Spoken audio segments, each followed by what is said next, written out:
नमस्कार दोस्तों, स्वागत है आप सभी का मेरे चैनल में। और बहुत बहुत बहुत खुशी की बात है कि आप लोग इतने प्यार से मेरे साथ जुड़े हुए हैं। हमारा एक परिवार बन चुका है और इस परिवार का कनेक्शन जुड़ा है दिलों से, है ना? कितने अच्छे से आप लोग मुझे कमेंट करते हैं और मैं रात को भी लग के ना आपके कमेंट के मैसेज के रिप्लाई देती रहती हूँ, मुझे बड़ी खुशी मिलती है। तो आज देखो मैं स्कूल गई थी ना, तो मैंने एक छोटी-सी क्लिप बनाई है अपनी क्लास को पढ़ाते हुए, मैं आपको वो भी दिखाऊँगी। और उसके अलावा आज हम बात करेंगे, एक कमेंट आया है मेरे पास कि अलंकार और छंद पे हम तैयारी कैसे करें? और उसके अलावा हम बात करेंगे, आपको आज मैं अपने इंटरव्यू के बारे में भी बताऊँगी। कि कभी भी ना इंटरव्यू से नहीं डरना है और रिटर्न से भी नहीं डरना है, सब कुछ हमारे हाथ में होता है। कैसे होता है ना, मैं आपको बताती हूँ। छोटी-छोटी चीज़ों को हम जो बड़ी परेशानियाँ समझ लेते हैं, उन परेशानियों से भी हमें कैसे निकलना है, वो भी आज हम इस वीडियो में बात करेंगे। लेकिन आप बने रहिएगा मेरी पूरी वीडियो में और पूरा देखिएगा और मुझे फिर बताइएगा कि जो-जो चीज़ें मैंने बताई वो आपके जीवन में अमल करके आपको फ़ायदा मिला या नहीं मिला। अच्छा, सबसे पहले आप मेरे चैनल को सब्सक्राइब कर दीजिए प्लीज़। और ये मेरी आपकी दिल से रिक्वेस्ट है आप लोगों से, क्योंकि मुझे जब ज़्यादा से ज़्यादा सब्सक्राइब होंगे ना, तो मुझे भी एनर्जी मिलेगी आपके साथ जुड़ने की। और चलिए अब बात करते हैं ना पहले टॉपिक पे। पहला टॉपिक हमारा क्या है कि हम अलंकार पे और छंद पे काम कैसे करें। देखिए, सबसे पहले तो आप ना अलंकारों के नाम लिख लीजिए। मेरी एक वीडियो भी है, मैंने बनाई हुई है अलंकार पे ना, तो मैं भी वो अपने चैनल पे अपलोड करूँगी, उस वीडियो को भी आप देखिएगा। मैंने मतलब उत्तराखंड में रहती थी, काफ़ी दिन पहले वो वीडियो बनाया था, तो वो भी मैं अपलोड कर दूँगी, उस वीडियो को भी आप देख लीजिएगा, उसका लिंक मैं आपको इस वाली वीडियो में दे दूँगी। और उसके अलावा मैं आपको बताती हूँ कि आप किस तरीके से उस पे काम कर सकते हो। मेरे प्यारे साथियों, आपको क्या करना है? सबसे पहले देखो, अगर आप एलटी की परीक्षा दे रहे हो ना, तो उसमें आपको ना अलंकार मेंशन किए हुए हैं। ब्रैकेट में ना सारे अलंकारों के नाम लिखे हुए हैं। आप वो अलंकारों के नाम ना साइड में लंबा करके लिख लो और उसके हर अलंकार के आगे एक-एक एरो लगा लो, ठीक है? फिर मैं बताती हूँ आपको क्या करना है। कि जैसे बहुत सारे अलंकार होते हैं, मोस्टली जो एलटी में दिए गए हैं उतने अलंकार काफ़ी हैं। वो सारे अलंकारों के हमने नाम लिख लिए, सामने एरो बना दिया।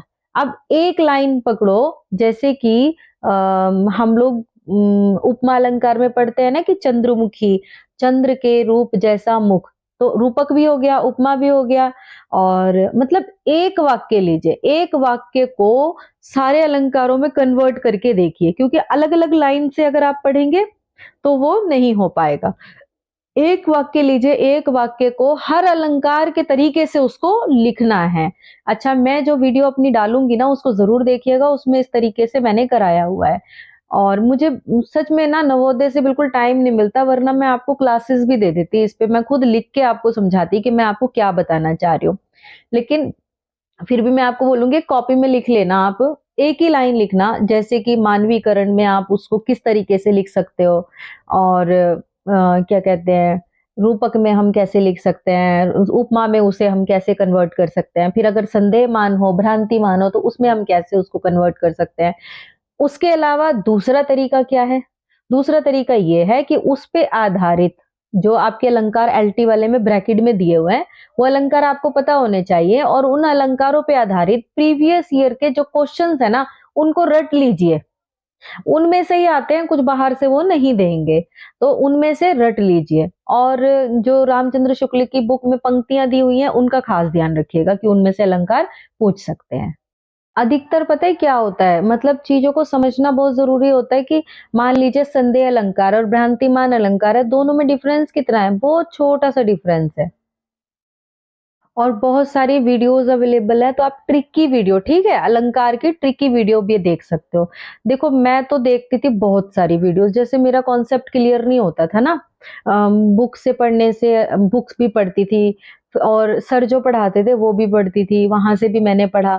लेकिन फिर भी मुझे अगर चाहिए था कि कहीं बारीकी से मुझे मिल जाए, कहीं आसान मुझे मिल जाए, जैसे कि आप मुझे कमेंट में बताते हो कि मेरा अलंकार का पोर्शन कमज़ोर है। तो आपको क्यों लगता है कमज़ोर है? क्योंकि अभी तक ना आपको कोई आसान वीडियो नहीं मिली है। आपको आसान वीडियो, ट्रिकी वीडियो मिल जाएगी ना, आपको 2 मिनट में समझ में आ जाएगा। तो इसलिए यूट्यूब पे सर्च करो कि कोई आसान सी ट्रिकी वीडियो आपको मिल जाए, जो ट्रिक से अलंकार पढ़ा रहे हो, ठीक है? और यही काम आपको छंद के लिए भी करना है। छंद के लिए भी आप यूट्यूब पे ट्रिकी वीडियो देखो कि जो ट्रिक से और आसान शब्दों में समझा रहे हो। एक वीडियो थी शायद डियर सर की वीडियो आती है, वो छंद अलंकार समझाते हैं। नितिन सर की वीडियो, वो भी छंद अलंकार ट्रिक से समझाते हैं, मतलब कि उसको तोड़ तोड़ के आपको और अदर चीजों से जोड़ के उसमें बता देंगे। अच्छा, ये तो हो गया आपके समझने की चीज कि वीडियो से आपको समझना है, वीडियो ढूंढ के। अगली चीज हो गई कि आपको छंद और अलंकार की जो लाइनें है ना, उनको पढ़ना है बार बार, जो पेपर में आने की संभावना होती है। तो देखो, चौपाई छंद है, सोठा, बरवे सबसे पकड़ में जल्दी आ जाता है। एक लाइन इतनी बड़ी होगी, एक लाइन इतनी छोटी होगी, आपको गिनने की भी जरूरत नहीं है, आप उसको लगा दो बरवे छंद है। ठीक है। और चौपाई सोठा में दोहा में इनको क्या है ना, थोड़ा सा आपको पढ़ना पड़ेगा कि जैसे गा के पढ़ते हैं ना, उस तरीके से भी आप पढ़ सकते हैं, लेकिन ये थोड़ा टफ है, मुझे पता है। तो आसान तरीकों पे बात करेंगे, टफ तरीकों पे बात नहीं करेंगे। तो इसी तरीके से हमें छंद पे भी करना है। और सबसे अच्छी बात मैंने आपको क्या बताई ना कि आप वीडियो सर्च करिए, जैसे मतलब कोई भी ट्रिकी वीडियो, आसान, हमें टफनेस की तरफ नहीं जाना, हमें चीजों को पढ़ना है लेकिन आसान बना के। देखो, मैं 10th क्लास में पढ़ाती हूँ ना, और 11 12 में भी जब मैं जैसे पढ़ाती हूँ, तो मैं क्या करती हूँ ना, उनको एक बार में पहले कॉन्सेप्ट समझा देती हूँ, परिभाषा बता के कि बेटा ये परिभाषा होती है। फिर उनको मैं बताती हूँ ट्रिक्स, और किस तरीके से मैं समझाती हूँ। देखो, मैंने अभी बोर्ड पे आपको यहाँ पे एक क्लिप ऐड कर रही हूँ, मैं उस क्लिप को भी आप देखना कि मैं किस तरीके से उनको समझाती हूँ। फिर उनको बहुत जल्दी समझ में आ जाता है। तो इसीलिए अपने लिए आसान रास्ते बनाइए, जैसे मतलब ना कि ट्रिकी वीडियोस को निकालिए। तो इस तरीके से हमको अलंकार हो या छंद हो या व्याकरण का कोई भी मतलब टॉपिक हो, वो इसी तरीके से मतलब क्लियर किया जाता है। हम पहले कॉन्सेप्ट को समझते हैं, फिर क्या करते हैं, हम जब लाइन आती है ना, तो उसमें समझने की कोशिश करते हैं। जैसे कोई भी पंक्ति आ गई, तो हम सोचते हैं कि किस तरीके से इसमें अलंकार होगा, कौन सा छंद होगा, हम इसको कैसे गिने, हम इसको कैसे पहचाने। लेकिन मैंने फिर क्या सोचा ना कि एक रास्ता है कि जो प्रीवियस ईयर क्वेश्चंस आते हैं ना, उन प्रीवियस ईयर क्वेश्चंस को मैंने सारा लगाया, बहुत अच्छे से प्रैक्टिस किया, राइट लगा लगा के, लाइन पढ़ी, फिर तोड़ के देखा कि इसमें कौन कौन सा अलंकार बन रहा है।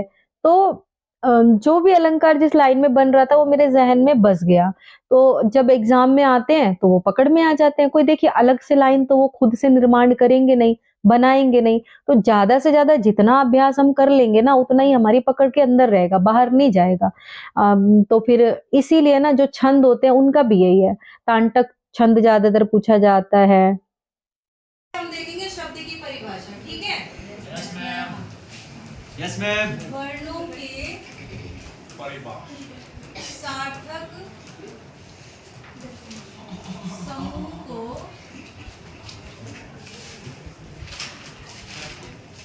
शब्द कहते हैं।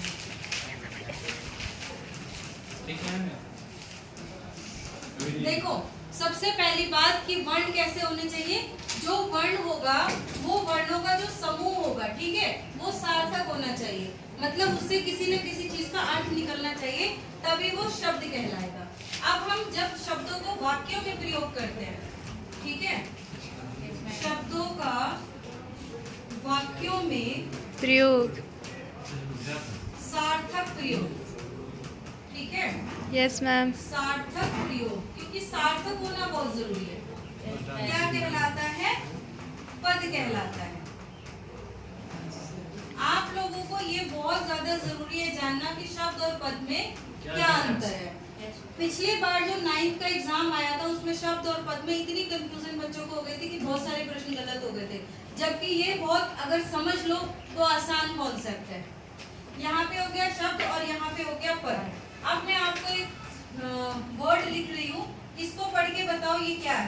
कमल। इसके साथ कोई वाक्य नहीं है, तो फिर ये स्वतंत्र है। कैसा है? स्वतंत्र। स्वतंत्र। स्वतंत्र है तो क्या कहलाएगा? इंडिपेंडेंट। शब्द कहलाएगा।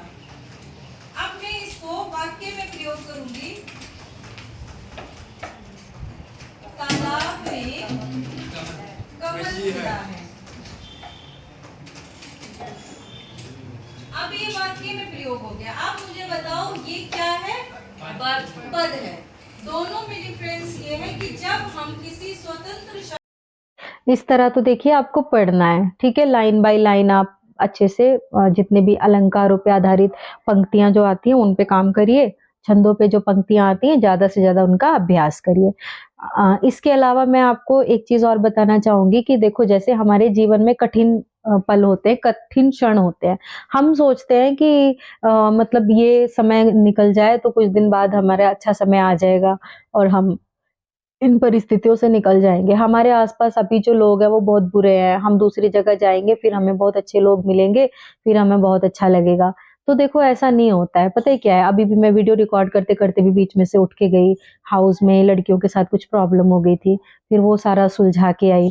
कुछ लोग भी है ना होते हैं हमारे आस-पास जो हमें परेशान करते हैं, घर में भी होता है और वर्किंग प्लेस पे भी इस तरह की चीज़ें कम नहीं होती हैं।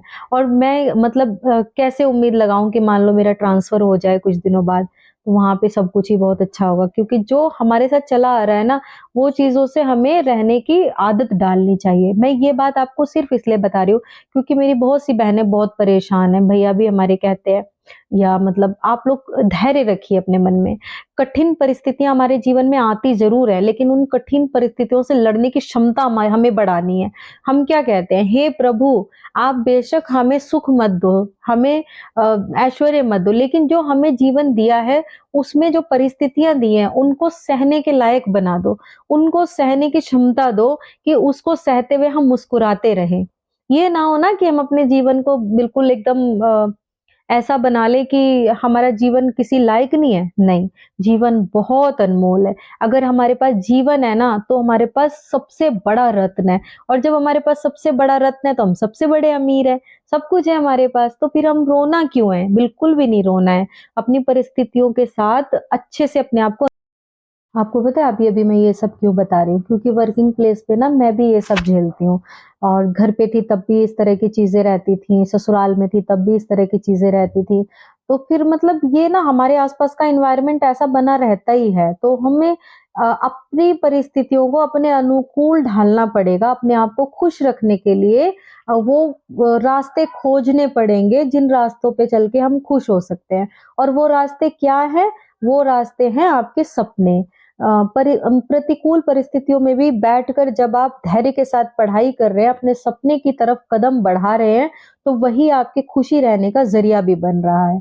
आपके बच्चे हैं, आप उनकी तरफ देखिए, देखिए मेरे दोनों बच्चे अब मैं आपको दिखा चुकी हूँ वीडियोज़ में। मतलब अभी सामने नहीं आए लेकिन आप रील्स में मेरे बच्चों से मिल चुके हैं। मेरे बच्चों को आशीर्वाद ज़रूर दीजिएगा, उनके पास मेरे सिवा और आपके सिवा कोई भी नहीं है। तो मेरे बच्चे मतलब क्या बोलूँ छोटे-छोटे से थे तब से अकेले पाल के इनको इतना बड़ा और यहाँ तक लाई हूँ। तो आपको पता है अनुकूल तो हमें कहीं भी नहीं मिलेगा क्योंकि हम लोग किसी राजा महाराजा के घर में जन्म नहीं लिए हैं।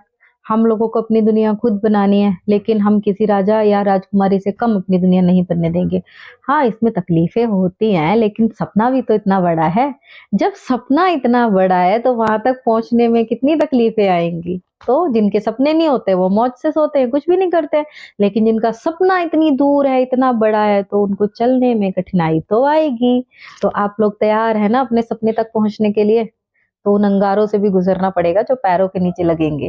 तो मुझे खुशी है कि मैं आप लोगों के साथ जुड़ी हूँ। इससे क्या है ना कि मेरे बच्चों को भी आप लोगों का आशीर्वाद प्राप्त होता है। तो इसी के साथ ये वाली वीडियो को हम ख़त्म करते हैं और आज मैंने आपको अलंकार और छंद पे कुछ टिप्स बताए। इसके साथ मैं एक वीडियो अपलोड करूँगी, जो मैंने उत्तराखंड में कभी अलंकार पढ़ाए थे। आप लोग देखिएगा उस वीडियो को, तो अगर आपको कुछ मतलब तरीका अच्छा लगेगा तो ज़रूर फ़ॉलो कीजिएगा।